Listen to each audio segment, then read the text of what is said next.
Hi, listeners. My name is Madison Cullinan, and I'm the executive producer here at Force from Home. I'll be your host this week as Jeremy is out of the office. On this week's episode, we're talking about the importance of refugee leadership and the evolution of the refugee-led movement across the world. The international humanitarian and refugee protection architecture was built decades ago without refugees in the room. For too long, refugees and displaced people were excluded from policy development processes and resource decisions that directly touch their lives. Uplifting refugees as leaders is both a moral and practical necessity. We know that no one is more connected to the needs and priorities of refugee communities than refugees themselves. It's also never been more urgent to center refugees as leaders and change makers. As global humanitarian systems face steep funding cuts and states abandon their commitments to the multilateral institutions that once served and protected displaced people, it is the local organizations like refugee-led and frontline mutual aid groups who are stepping up to deliver aid and protect their community members from harm. International donors and institutions have acknowledged the importance of recentering humanitarian systems through localization initiatives and have made lofty commitments to empower local and displaced leaders. But have these changes led to meaningful refugee participation in decision-making that affects them? Before he logged off for vacation, Jeremy sat down with Refugees International's own Dr. Hourie Tafech to talk about her leadership journey, what progress has been made to shift power to people with lived experience of displacement, and what more is needed to advance refugee agency and power across the global humanitarian system. Hi, I'm Jeremy Knindike, and you're listening to Forced from Home, a podcast about global displacement. Well, I'm really pleased to welcome Dr. Hourie Tafech, the Director of Refugee Leadership and Partnerships here at Refugees International, to Forced from Home today. Hourie is a longtime leader in the global refugee leadership movement. She grew up originally as a Palestinian refugee in Lebanon, moved to Malta for university in her early years. While she was there, became involved in refugee activism, founded a refugee-led organization called Spark 15, and later moved to the United States to pursue a PhD, continued to be involved in refugee leadership and refugee-led organizations, and joined us here at Refugees International several years ago to direct our work and our partnerships with refugee activists around the world and refugee-led organizations. Hourie, really a pleasure to welcome you to Forced from Home. Thank you, Jeremy. It's really my pleasure to be here with you today. So, Hourie, we're going to talk about the movement, but first let's talk a little bit about your own history and your own background and how you came to your own activism on these issues. So, you and your family grew up as Palestinians displaced in Lebanon. Talk a little bit about that experience and how it shaped how you have engaged in this sector. Sure. I was born for a Palestinian refugee family in Lebanon. My parents are the same. So you can say our displacement story goes back to the 1948 when my grandparents fled to Lebanon after the Israel-Arab war had started at that time. And as the Palestinian refugee crisis or displacement have been one of the longest protracted situation in the current history, we can say. Talking about growing up as a Palestinian refugee in Lebanon does not have lots of positive memories, to be honest. I was raised in a camp called Ain al-Helwi camp, which is a camp in the south of Lebanon, one of the biggest camps for Palestinian refugee in the Middle East. However, not biggest in terms of how big it is. It's biggest in terms of how populated it is. We are talking about 100,000 people in 1 kilometer square. These camps in general in Lebanon, which is like 12 of them, are considered out of law zone, where we don't have any Lebanese police or army who can get access to the camp. It's usually different armed groups in the camp, which it's considered one of the most dangerous zones. Only Palestinians and Lebanese are allowed in. If you are any other nationalities, you have to apply for permit. That doesn't mean that Palestinians don't have the right of movement in Lebanon. We can live outside wherever we want, if we can. And this is the main issue. Can you actually afford it to live outside of the camp? And when you look at the Palestinian situation, after 78 years now in Lebanon, we're still barred from practicing 36 professions. We still have just 10% access to public schools. So with these conditions where you're not allowed to practice professions like being a doctor, an engineer, or a lawyer, or they cannot go to public school, you can imagine that most people are living under poverty line, and that would mean they have to stay in the camp. They cannot afford to live outside. But one of the main, we can say, hope we had that most Palestinians my age or being in the camp grew around is you need to get access to education to be able to better your life and leave the camp. Maybe if you get access to education, you can get a better job, you can be outside, and you can afford to live outside the camp. So this was one of the most important things that we grow up seeing, that whatever happens, we need to go to school.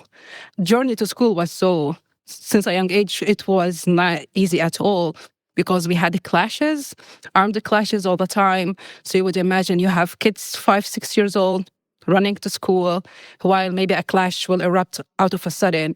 And then now you have the gunman just running around the kids, and you have parents running in the roads trying to find their kids or trying to reach the schools. So within this 1 kilometer, it was a different life. Once you cross the checkpoints, then you are in a different reality. And just in that answer, you see some of the challenges. I think that the systematic denial of rights over many decades, the precariousness, the economic precariousness, the security precariousness of the refugee experience in so many places. And that in turn shaped your journey as a refugee leader, as someone getting involved in refugee activism. And take us through how you went from that experience to getting involved in activism for refugee rights yourself. Sure. So, to be honest with you, when I was still at the camp until 2014, at that time, I never thought about engaging in advocacy or in activism. Actually, I was one of the camp presidents who would look at NGOs and be like, what they're doing. Like, if we hear human rights talk, we're like, are they joking? They don't see how we live? Or what's the purpose of what they're doing? So we always had this like, no, this is just in another planet. They are just, they're in their own bubble. And I think because, the problem was really so bad. Like the situation is really so severe. So whatever these NGOs are trying to do is not leading to a real impact where people can see, okay, this is what they're trying to support us. And I believe whatever they were trying to provide, if it was not paired with a policy change that would lead people to be able to work, to go to school, then we were not seeing that. So if I have to look at back in the camp and my perceptions toward activism or toward advocacy, I was like very skeptical. However, moving to Malta, like end of 2014, beginning of 2015, I moved to Malta and I was going to the college there. Now this is a different reality, right? Because at that time, your essentials are met when you're talking about basics. You're being fed, you're going to school, there's a security context. And then now you think, okay, what should we do? Or now we think about advocacy. And I remember very well, the first time I heard the word advocacy, it was 2015. And when I heard it, I got engaged with an organization in Malta called Migrant Women Association Malta. Also by chance, I was on a bus on my way to college. Someone was sitting next to me and she was leading that organization. We started talking. She was like, why don't come and join us? I started joining the conversation. And this is how I get involved. I started getting involved in advocacy. After that, she said, UNHCR is actually having consultations with young refugees around what they are doing regarding the refugee work. Would you be able to join? I said, yes. It was my first time to actually deal with UNHCR. In my mind, I have always dealt with UNRWA as Palestinian. And then to be allowed in the consultations, we had to apply. And in the application, we're like, what is your advocacy experience? And that was I called someone, which was a president of local NGO. I was like, what is advocacy? And then I remember Alba, and Alba was like, oh, actually, what you're doing and engaging in this and trying to change is called advocacy. And this was my first time to start engaging in this work. Right. And I think a couple of things that really strike me from what you're describing there. One is what you're describing refugees in Lebanon were looking for was not aid or assistance. It was rights. It was the right to work, the right to move, the right to education, the right to be able to support themselves and live their own lives. And I think so often what we see from the traditional humanitarian architecture is an aid response to a rights problem. And is another striking example of that. So you got to Malta, you got involved with this. And how did you then go from some of those initial meetings and learning about or being exposed to what advocacy even is to becoming an advocate yourself? Sure. So after we joined the consultation with UNHCR on the refugee response, we were a group of young refugees, almost 15, which they brought us together. And I remember everyone was from a totally different country. And when we were talking about challenges, we realized, okay, we're talking about the same challenges everywhere. It's not like we're talking about each context have a different challenges, something that have to do with the status itself, not where you are. After meeting the other young refugees in UNHCR consultations and realized that our challenges are common, we decided we're going to do something about it. And at that time, we start just meeting weekly of starting to discuss in Malta, we have access to higher education. And if you have asylum or you have a refugee status, you can go to school for free. But you can I remember at that time, we had just 11 students out of 11,000 in the University of Malta with a refugee background. And we're like, why is that? We start digging deeper in that. And with that work, we start building more connections with local NGOs. To be honest, we couldn't have done it without their support because we're all fresh, all new to this. But the local NGOs, they even offered us a space to meet. They helped us write the mandate of the organization, to register the organization. Without them, we couldn't have done it. And at that time, we decided to go ahead and register Spark 15 to focus on advocating to access to higher education and the job market.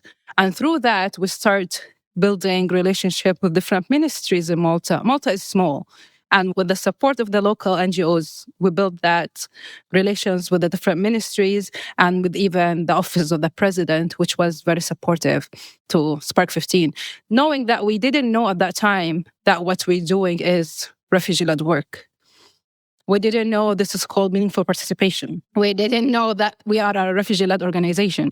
Later, we found out on UNHCR website that they're saying the first refugee-led organization recognized by UNHCR in Europe. But we're like, okay, but we did not know the terms. We were just felt there is a gap and we were doing it. So stepping in and providing that leadership without putting a category on it. And interestingly, around that time, that sort of organizing was happening in a lot of places. And when we look back now to 10 years ago, there really has been a huge evolution in the refugee-led movement. Tie what you were seeing and doing in Malta at that time to what was happening in the wider refugee world at that time. Okay, one of the biggest exposure to what was happening in the wider refugee network is our participation in the UNHCR Global Consultation in Geneva in 2016.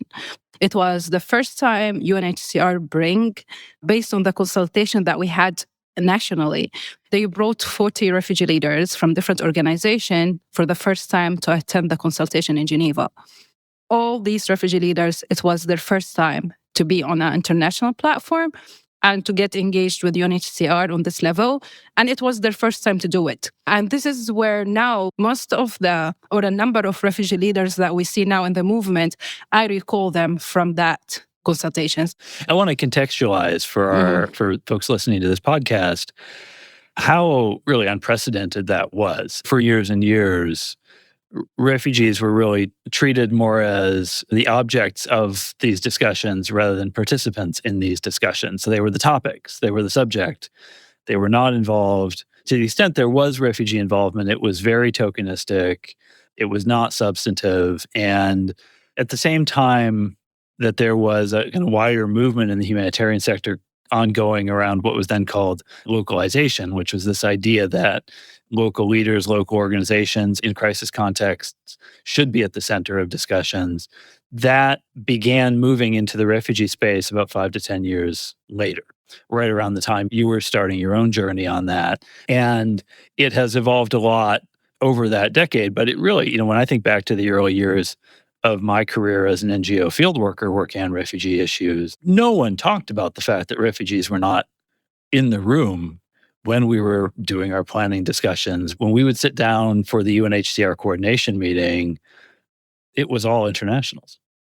And the change on that has come too slowly, but what change is coming has come through the sort of advocacy that you and others were instrumental in driving. And so let's talk about how that has evolved then. The refugee leadership movement, going back to that kind of 2015, 2016 period a decade ago, has been trying to build its influence, get refugees into the spaces where refugee issues are being debated and discussed. In those early years, how did that begin? What did that process look like? And what were refugees at that time arguing for? What were they trying to achieve? Sure. So based on the consultations attendance in Geneva in 2016, refugee leaders who were there and others start to push UNHCR to do more of a mechanism for engagement. It doesn't have to be a one-time off and now we go back home.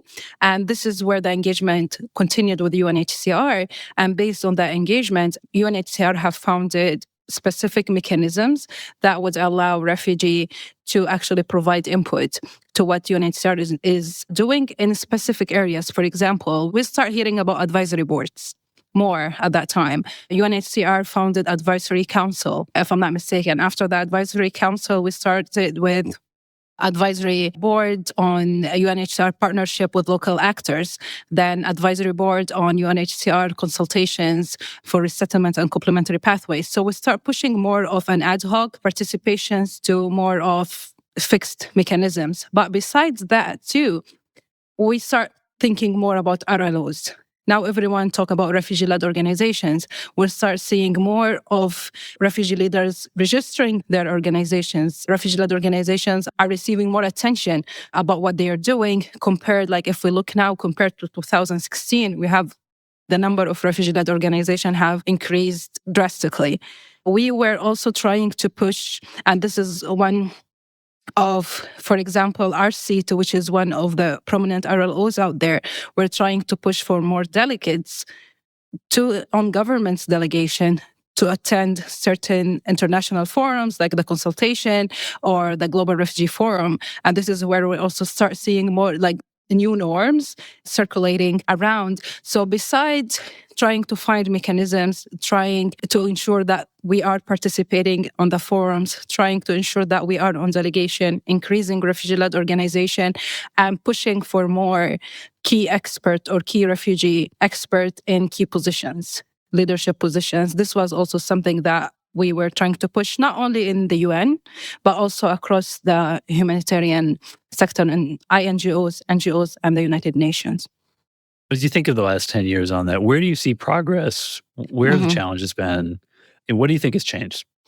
Great. So if I have to summarize it, last year, we at RI and in partnership with other refugee-led organizations and other NGOs, we had the first historic dialogue with the candidates who were running for the UNHCR Higher Commissioner position.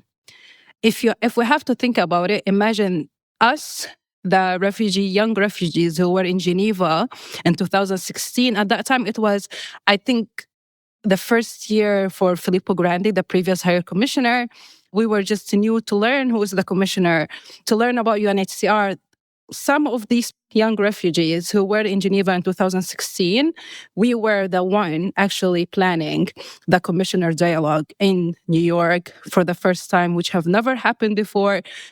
And we have set the agenda, we set the questions, and we organized the event. So just to think about, this took 10 years of being just new to the room to get to a place where you are actually convening the Higher Commissioner on a refugee-led platform, which is an initiative we started, and it's called Our Space. This is one of the progresses that I can think about.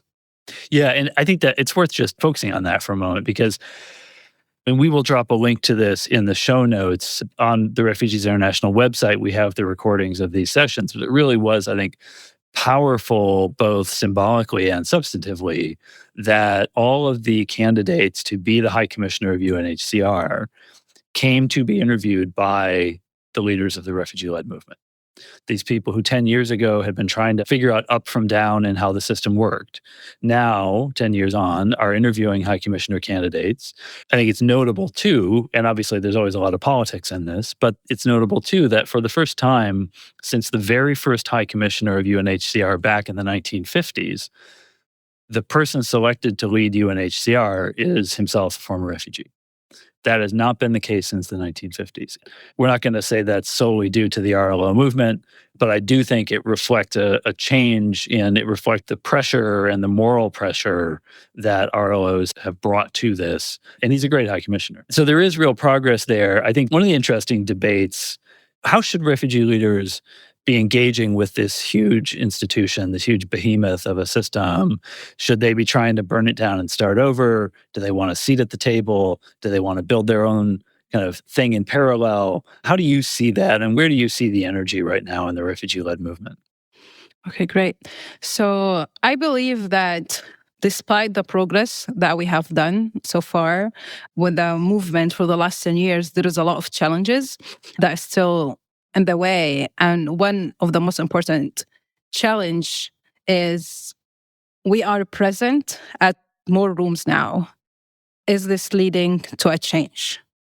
What is the impact of this presence in the room?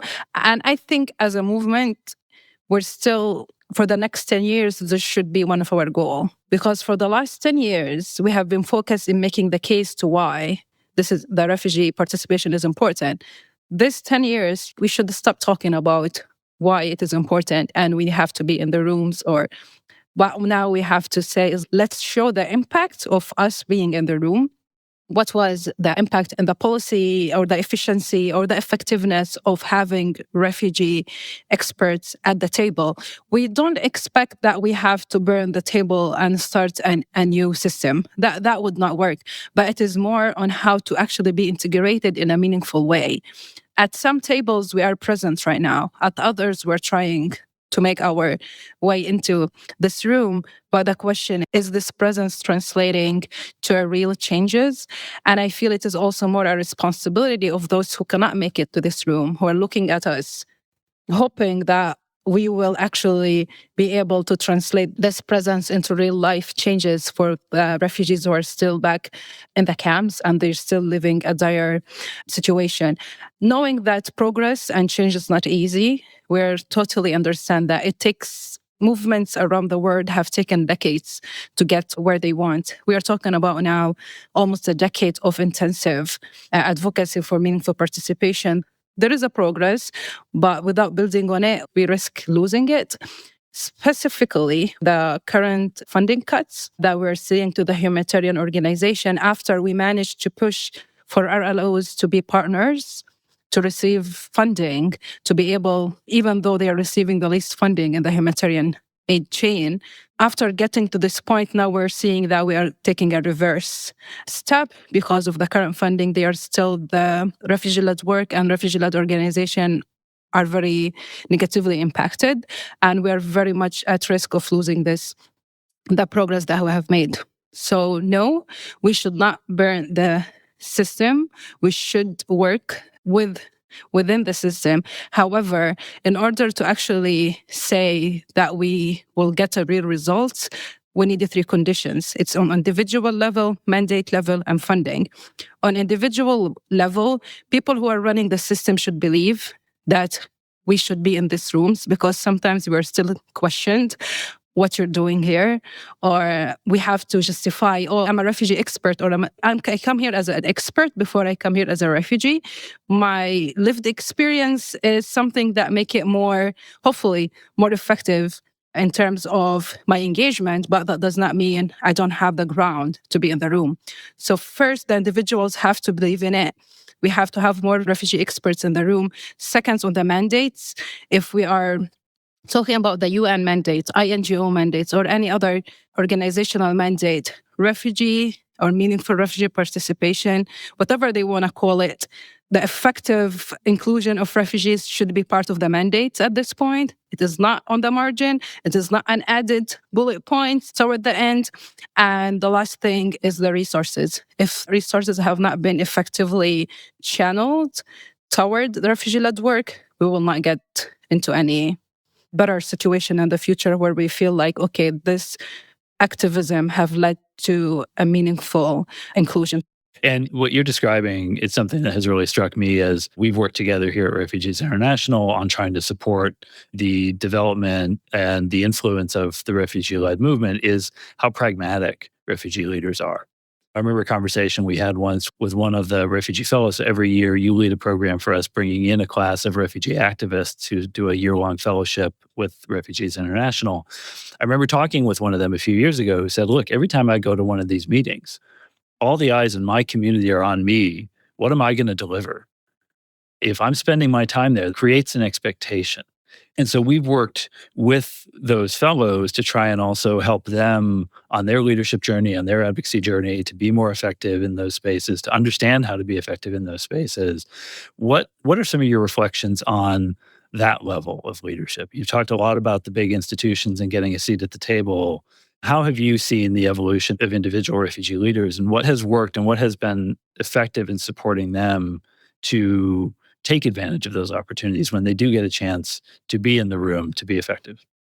Sure. So as you mentioned, Jeremy, through the Refugee Fellows Program at RI, where we support some refugee leaders who are doing advocacy level on a community level, I think we can talk about two main lessons when it comes to how to engage from local to global.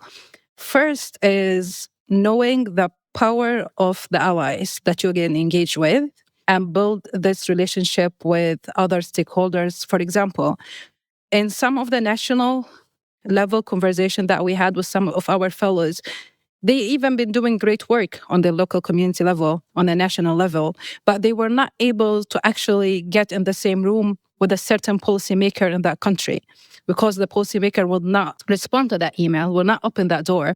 And the second, we were able to prepare our fellows to be inside these venues when the door is open. And that takes a lot of preparation with the fellows or with the refugee leaders to be able to think from the other person perspective for a long time. And when you are just engaged in the community work or you are very much invested in the challenge, sometimes we forgot how other people are looking at it, the perspective of a policymaker and what they care about to be able to negotiate with them or be with them in the same room.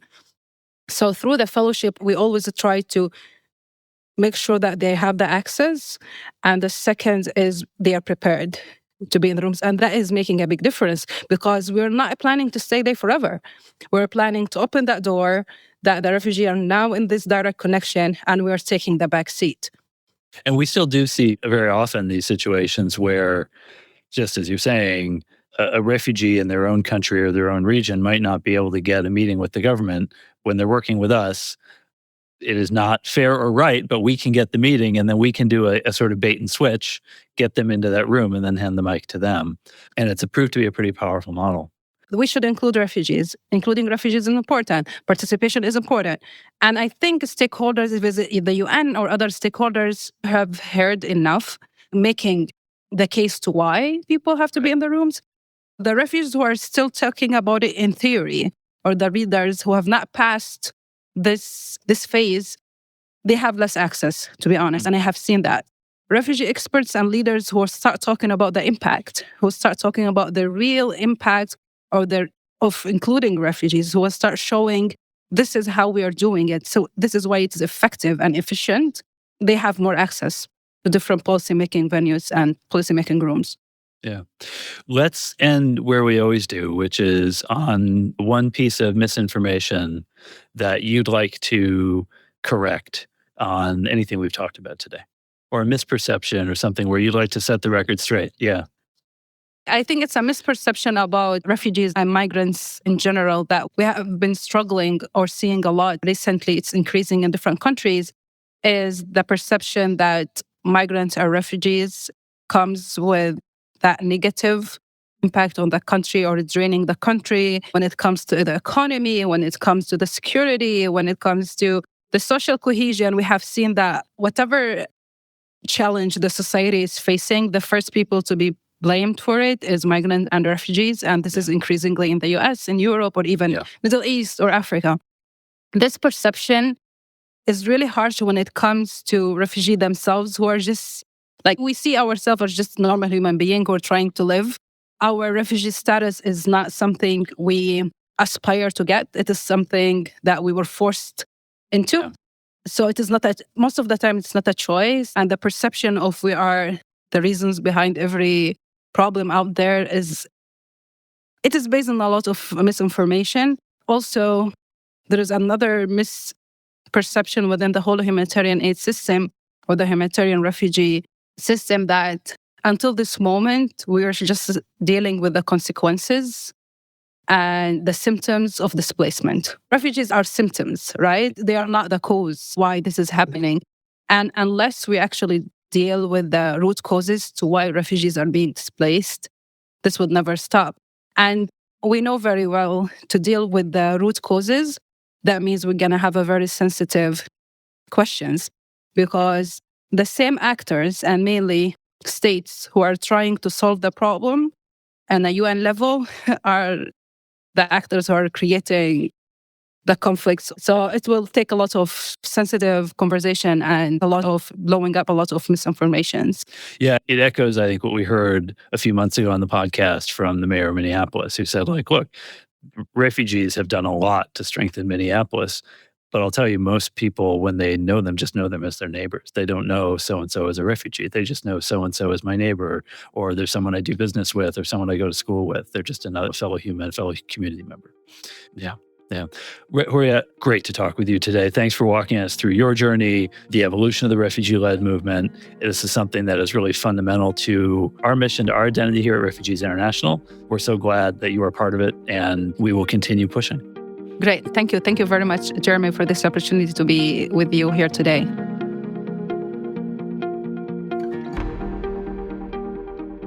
And now for our news roundup. Remember when Marco Rubio said no one has died because of U.S. aid cuts?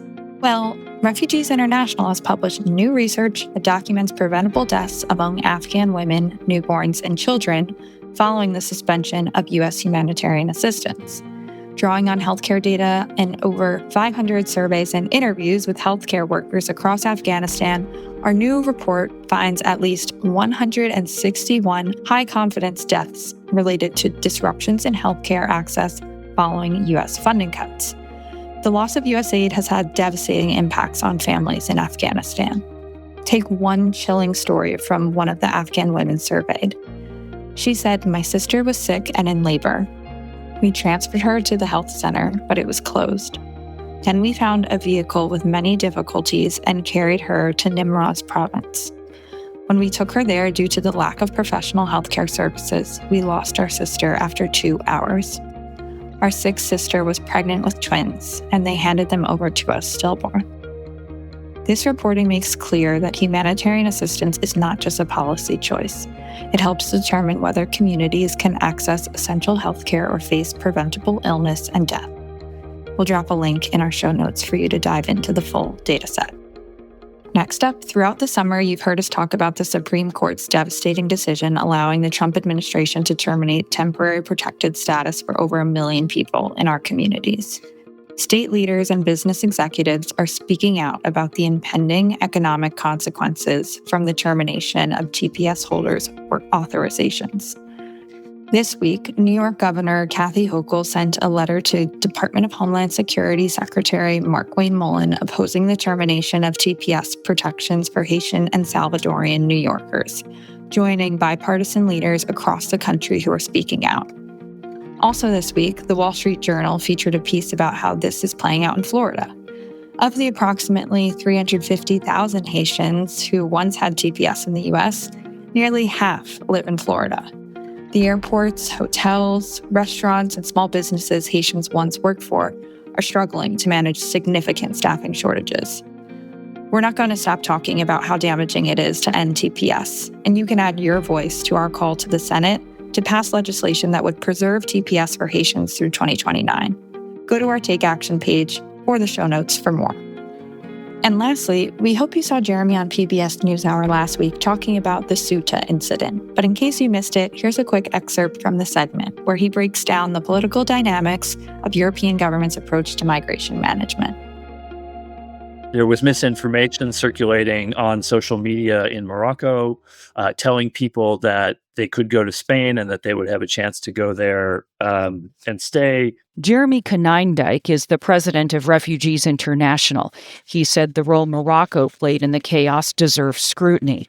What we do know pretty definitively is that the Moroccan border guards, who would normally have prevented something like this, did not obstruct it. This was a breakdown, potentially a willful breakdown by the Moroccan government in their border controls, perhaps to put some kind of pressure on Spain, because they knew that there would be this kind of hysteria in Europe over these sorts of images. The far-right immigration narrative in Europe has always been that Europe is going to be overrun by people from around the world if they open their doors and if they treat migrants humanely. And so for them, they want to spin this as definitive proof of that. Konijndijk says far-right anti-migrant sentiment undermines the economic solution that he says more migration offers and that Europe needs. They've created for themselves an impossible situation where their economy desperately needs migration and their politics will not allow for it. What we see the Sanchez government doing here in Spain is trying for a more sane and rational migration policy that actually reflects the realities of their country and their economy. You could find the link to the full segment in our show notes. Thanks for joining today's episode, and see you next time. Thanks so much for joining us today. Don't forget to subscribe to Forced From Home on Apple Podcasts, Spotify, or wherever you get your podcasts. If you enjoyed the episode, consider donating to support our work at refugiesinternational.org or the link in our show notes. For more, follow Refugees International on Instagram, Twitter, and LinkedIn, and stay tuned for more Forced From Home episodes coming soon.